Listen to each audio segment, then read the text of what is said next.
Welcome to the CURES Show, where we explore the cutting edge of wellness. And today we're talking about the weight gain that often accompanies menopause and perimenopause and what to do about it. And we're talking about it because a lot of times people don't even talk about these things.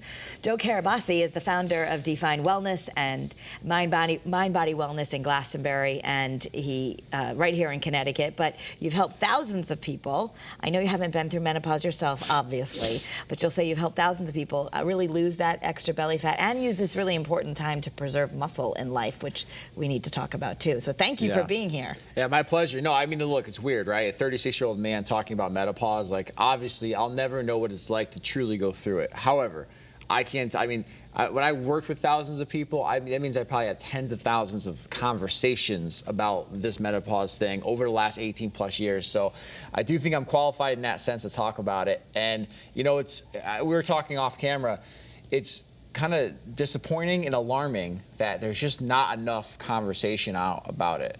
You know, a lot of women are kind of lost. If you go to the doctor, I mean, most people, when you're young, you learn all about what's going to happen when you are going to, as they used to tell you when you were young, become a woman or get a period. Right. But they don't talk about that much. You just just think it's ending, and that happens sometime around 50. But no one's talking about the other things: the brain fog, the mood swings, the hormone fluctuations up to 10 years before that point, and what it does. And specifically, what you do is how it can change your metabolism, right? So yeah, and you know the thing, I think in part why it's not a big deal is just because at this point, and we talked about this as well, it's not a direct avenue for money just yet. Like, there's not a lot of medications that are like specific for menopause. There's not a lot of surgeries that are specific. I'm sure there's going to be a lot more, but for right now, there's not a lot of money, so there's not a lot of conversation about it. And at the end of the day, I think it's also important to understand that there's just, no matter what, all the things we're gonna talk about today will help, but you can't prevent it. Right. You can't stop it. It's going to happen. It happens to all women, unfortunately, some worse than others. So, and the thing is, we want to demystify this and not make it a bad thing, because you're right, it is a natural thing. But we're going to talk about three major things of, let's bust some myths on the right kind of diet, the right way to exercise, and then some of the other things that you're doing that can really help the process, give you kind of extra fuel, like red light therapy. But let's start about busting the myth about diet. Well, Juan, if you could really quick too, I think it's really important for women to you got to be your own self-advocate. Yeah. Because I can't tell you how many women I talk to who they have no idea where they're at with their menopause. Their OB doesn't even have that conversation with them. A lot of women feel like they're just a number getting, you know, you go in for your visit, then you're out, or you don't hear from your doctor. So, you know, if you have some of these concerns, you're experiencing some of these symptoms, you know, I would suggest you got to kind of go out, speak for yourself, like demand the time that you feel you need to whatever doctor, your OB or your regular, your doctor, to sort of get a better feeling of where you're at. Because certainly all that we're going to talk about will help, but on the medical side of things, there are, you know, sometimes blood work's necessary, sometimes it's not, but there are different things out there that if you put a little bit more focus on, you can get more feedback from. Yeah, and a lot of it will depend on your symptoms. I totally agree with you. I want to advocate for the people who are in Connecticut, some of the doctors we have here on this show that are known to really help women, and they'll work with your primary care doctor who may not be as skilled in this, but Dr. Jen Stagg in Farmington at Whole Health, Dr. Artemis Morris in Milford, both do telehealth, and they can do the blood testing that you might want. I mean, hormone testing, which may not be getting offered to you. I know it wasn't to me in my standard practices. I have done the hormone testing, and it's enlightening to see. And there's all different levels. You know, you can start with just the basic kind of stuff that's going to be covered by insurance, and you can go really in depth depending on your symptoms to give you a snapshot of kind of even where you are. But just for women, I didn't know until I got to this age and started asking lots of questions that a lot of these changes are going to start happening 10 years before the actual end of the menopause. Yeah. So the hormone changes can happen for years and years, and you don't even realize what's going on. Right. And look, sometimes it's not as much as the hormones, but it's the metabolism. Yeah. You know, underlying. Yeah. You know, and so you notice that you'll gain weight. You're starting to gain weight, wondering like, well, I'm doing what I've always done, and that's what I always tell women. Like, we got to just understand first, before we get into all of this, that the rule of thumb, whatever worked up to this point before menopause is not going to work to the same extent that it once did. And so once we can understand that as a groundwork and realize that whatever it is going on for you, the varying degrees of it, there's definitely ways to make this a better process for you, but it's going to require some change of habits and various things. So diet's a great place to start. So let's start with diet, because you might be going, gosh, I don't know what I'm supposed to do. Do I not eat gluten? Do I not eat dairy? Do I go vegan? Do I this? There's a lot of information you have that you see what works, especially for this midlife women's group. Yes, and so I think first and foremost you have to think about processed foods. And this is, I think, going to become a very, very big issue for our youth, because we're starting to see it develop, like the lack of development in boys particularly, which is the increase in estrogen, or really, there's different chemicals essentially that is bringing about an increase in estrogen in our youth, but it's becoming a bigger problem. Women, young girls are maturing faster in terms of puberty and stuff like that. Boys are getting more delayed because their estrogens are coming up and testosterone coming down.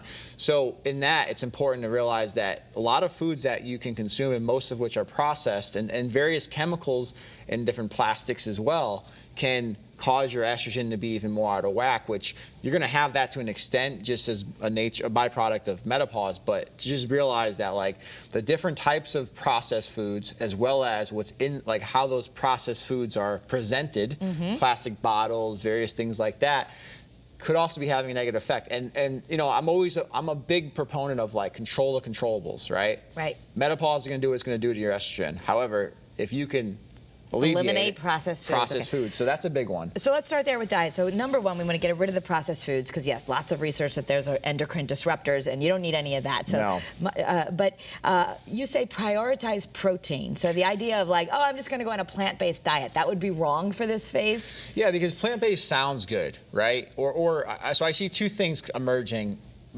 plant-based only and keto.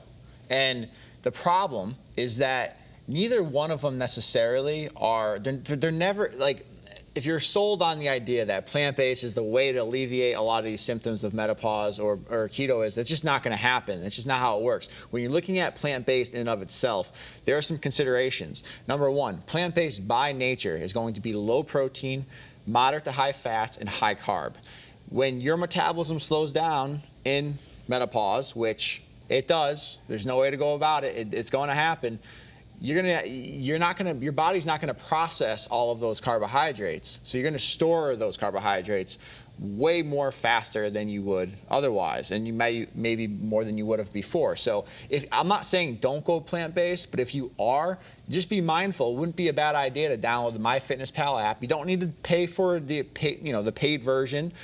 Just do the free version. Don't use their macros, because their macros are garbage, because they're designed for 6 billion people in the world, not for you, so don't follow those. But use the app function to track, if you are going to be plant-based, how much carbohydrates and fat. It will blow your mind. And you mentioned protein is so super important, and with plant-based eating, protein is generally very low. So if you are going to be plant-based, or if you are a vegetarian or vegan, no worries. I'm not telling you not to do that if that's what you believe in. However, you need to make sure, and I'm telling you need to, otherwise nothing's going to change, is you got to increase your protein. So supplementing a good vegan protein like J-Rob is a great hit. Very good tasting, clean vegan protein. If you're a vegetarian, you can do a marine collagen, which is really good. I mean, obviously, if you're vegan, you're not going to do that, but you know, those are ways to sort of supplement the process of protein, other than, you know, just, I mean, there's the things like tempeh and tofu, but again, you want to make sure with some of these soy-based products, because of the consideration of estrogen, that they're USDA organic. Because otherwise, a lot of soy is, if it's done in Mexico, wherever it might be, it could be causing, you know, havoc on your hormones. Little shout out to the Bridge tofu made right in Middletown. So nice. Yeah, they're great. There we go. And extra firm, and you can get them at all the grocery stores in Connecticut. Okay, so let's boil this down. So one of the things, if you're in that perimenopause, menopause, which again could be any time after 35, things start shifting, but certainly in your 40s and leading up to that 50, if you're in that phase, protein's going to be important for making sure that you keep muscle and reduce fat. How much protein? Yes, and we'll talk about that in a second, because I want to mention this too really quick. Keto is becoming very, very popular, right? And the same consideration, so we talked about vegan, plant-based being higher carb by nature. Well, keto is high fat by nature. And with your metabolism slowing down and fat being 9 calories a gram, so like your protein and carbohydrates are 4 calories a gram, alcohol 7 calories a gram, fat is 9 calories a gram. It's more dense. So you just got to think, slower metabolism, the more fat you consume. If your body's not processing, if you're not in the right state of ketosis, which is very hard to do, it's not just like following a simple keto or taking a keto pill.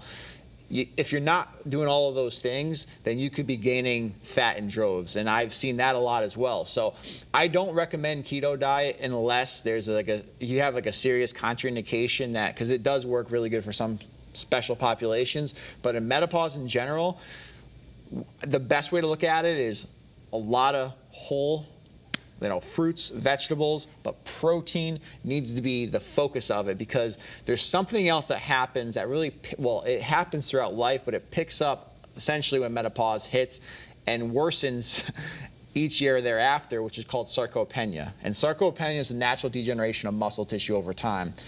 What you need to think about is when you're losing muscle at an accelerated rate, and this happens faster with women, and it happens faster as you age, every year thereafter, every year it gets harder. Muscle and fat are inversely related. So the more fat you gain, the less muscle you have. Muscle is metabolically active. So if you lose muscle, that's going to in itself slow your metabolism down. And you'll notice this because you'll be less hungry, which happens to a lot of women. And so they're not hungry during the day, and then all of a sudden they get starving at night. They have nothing in their system. So it's easier to binge on foods that might not be as healthy, So protein is going to help you keep muscle.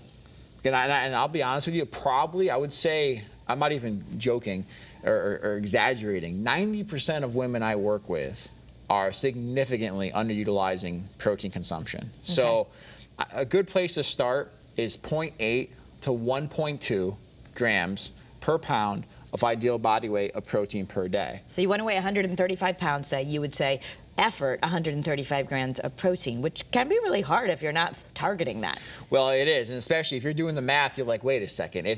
So let's just say you get MyFitnessPal, like I suggested, just to see, not to get to track forever, but just for a day or two to see where you're at. Most women are probably like 30 to 40 grams of protein. Yeah. So ideally, that you could start by. And I'm talking 30 to 40 grams throughout the entire day. And some of the recommendations are that you could try to get your first meal of the day 30 grams of protein. And so, what would that look like? What would a breakfast look like, or a first meal? Well, the best first meal, honestly, of the day is to do some sort of protein shake. Okay. And even before that, before your first meal, I recommend, whether you're doing intermittent fasting or not, which we can talk about, and I definitely recommend it, but even if you are doing intermittent fasting, we've had a lot of success with our patients having collagen in their coffee. So some might argue, well, that's not fasting. It's like, well, neither is drinking coffee. If you really want to look at it, right? There's different levels of fasting. So food fasting, not having food, but having something like collagen in your coffee, well, we can put collagen, Vital Proteins is a good brand. 2 scoops of collagen is 20 grams of protein in your coffee. You won't even know it's there. I do that now because of you, yes. And I find that I get really hungry in the morning, so I can only go so long. But one of the things you've said is, and you want to check with your doctor, because they say some women, it can actually, fasting too long can raise your cortisol and you're defeating the process. But if you get to have a protein shake, which in your book would be just the protein, not all the other lovely things we like to put in it, that could also fill you up a little bit. Yeah, and it's a good point with fasting. I mean, you don't even really have to talk to your doctor on this. At the end of the day, if you're doing intermittent fasting and it's consuming your mind, all you can think about is eating, you're super starving, then don't do intermittent fasting. Okay. It's not like you're raising your cortisol when you're trying to lose fat. It doesn't. For me, I found it's much easier, and I've worn the glucose monitor just to really see, and I know that's something that people are starting to do now all over the internet. You're seeing but it was easier for me to end eating earlier when I'm more tired, and I also noticed that my glucose was spiking more at night. So it was easier for me to get up and have my mother used to say, eat like a king for breakfast, a prince for lunch, and a pauper for dinner. So that probably got programmed in me. But I feel like just my body, it was really hard to go long, maybe because I'm so busy on TV in the morning too, but it was easier to end earlier. And you just want a window where we're not eating all the time. So we shouldn't be snacking all the time. No, and that's another mistake you see all the time is grazing. You're at your computer desk, even if you have something like raw nuts or whatever it is, and just eating throughout the period of time. You want to train your body to break down food, to digest, to eliminate. That's going to in turn keep your metabolism elevated. If you just keep slow, steady throughout the day, you're not getting that. So intermittent fasting really in a nutshell is more than anything just about resting your internal organs so that they can function as efficiently as possible. And then of course along the way, burn off some extra calories because you're not consuming. So a good way to go about it, which is what we've done with you, is end eating earlier at night. That works good with your schedule. You're up early, you're very busy in the morning. But again, it's not for everybody, and so don't feel like it has to be. So you had asked the question, what's a good breakfast to have? Well, I'd say if you're gonna go down the intermittent food fasting route, you can do the collagen, then you can do a protein shake, right? If you're having trouble with that in terms of what to eat beyond it, one of the things that I love that are super easy are egg bites.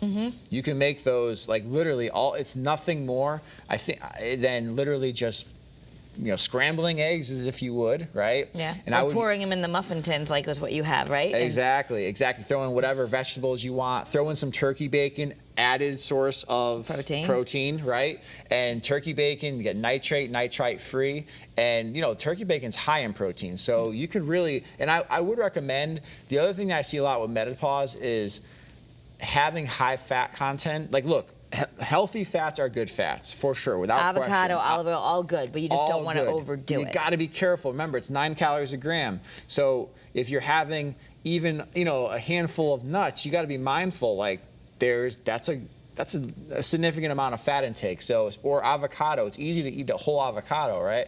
Or oil, it's easy to use a lot of oil, especially cooking with oil. So I would recommend cook with something like avocado oil spray because there's really no fat content there. It's just to lubricate the pan, and then be mindful of the different fat content that you're putting in. But egg bites are great, they're quick.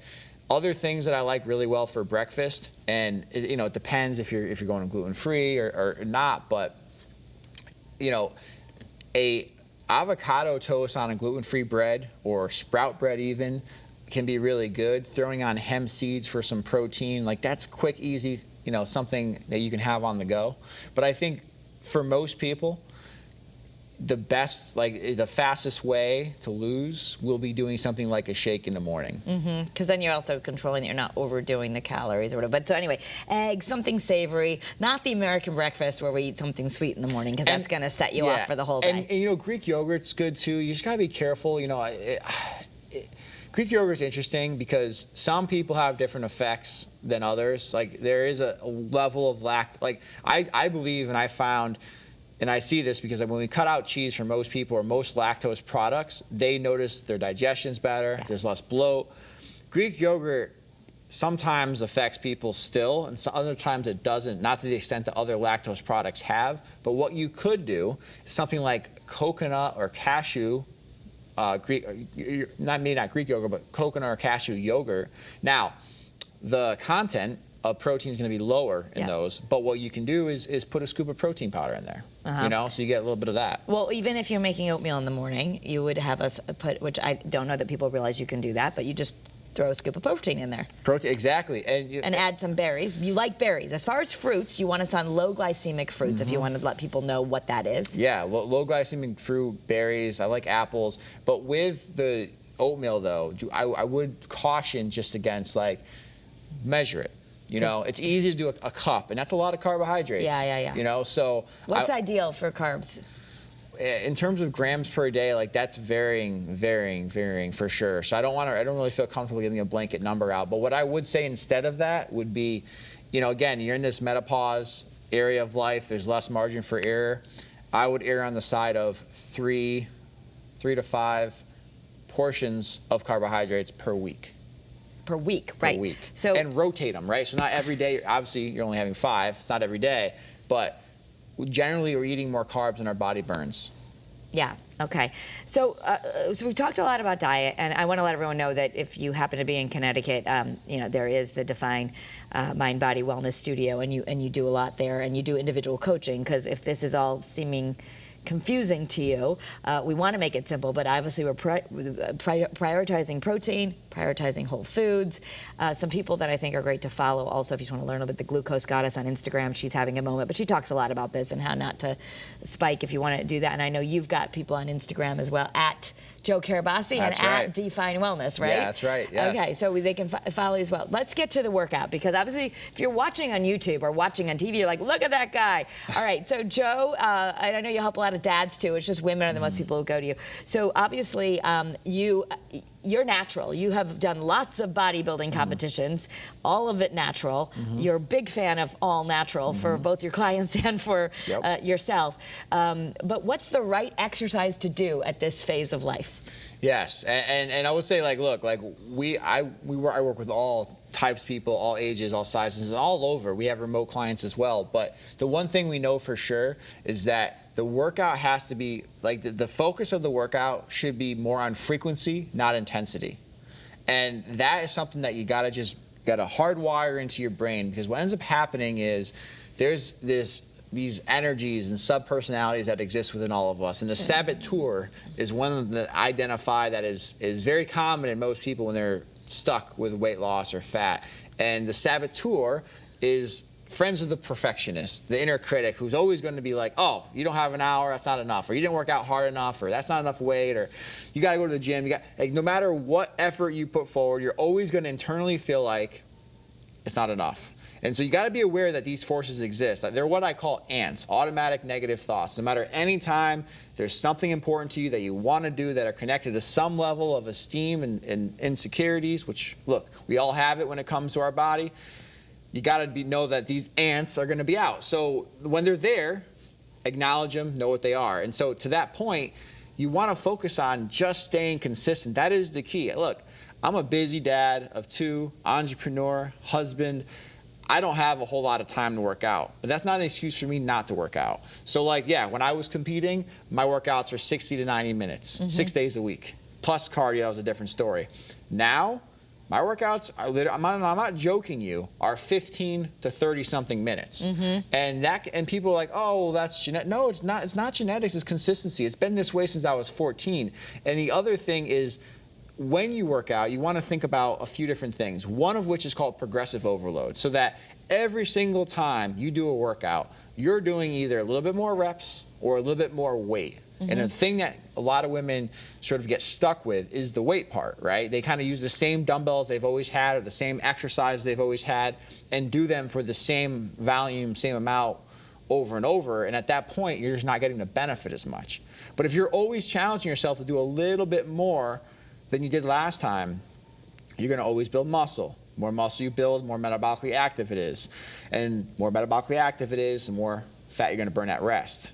And when it comes to your workouts, you want to keep your heart rate elevated. So keep your rest short, you know? So a good format that I would recommend to everybody is what's called a density workout. Now, for a density workout, you can select any amount of time. 5 minutes, 10 minutes, 15 minutes, 20 minutes. So if you're sitting here like, oh, I'd love to work out, I don't have the time, I'm gonna call your BS. You have 5 minutes, I know you do. And so what you will do is literally set a timer for 5 minutes. Take 2 to 4 exercises, and just to start, make it easy. 2 to 4 exercises that you know and love or you feel comfortable with, and do those for 10 reps each, back to back, for 5 minutes. One of the things, sort of a variation of this that I get a lot of people doing, is pick your favorite song, a song that makes you motivated, empowered, pumped up. And for the length of that song, whether it's 2 minutes, 5 minutes, 7 minutes, same idea. 2 to 4 exercises, 10 reps each, back and forth for the length of the song. That is a workout. You can count it as a workout.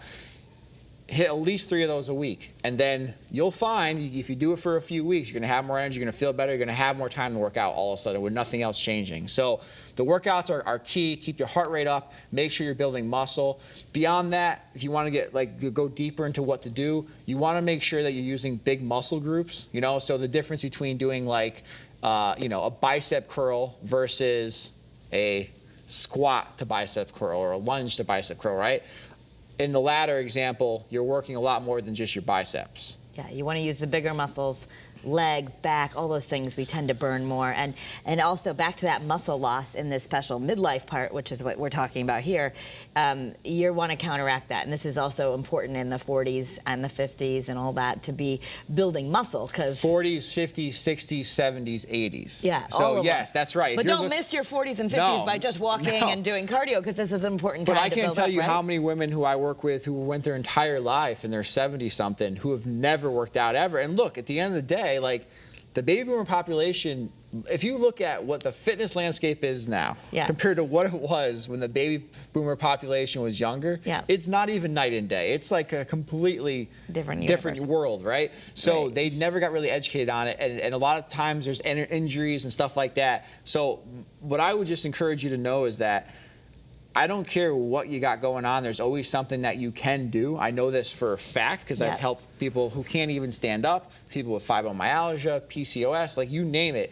It's just finding the right combination of that. But again, like we talked about, you got to be your own self-advocate to seek out the solutions, because there's not these plans readily available, particularly for people like baby boomers, which we're seeing a lot of great results with. So in our final minutes together, I want to talk about red light therapy, which I've been at your studio and I've even tried it out, and it's very relaxing and very, it seems like just a wonderful thing to do, but it actually has benefits as far as fat loss and accelerating this process so that you can get a little boost.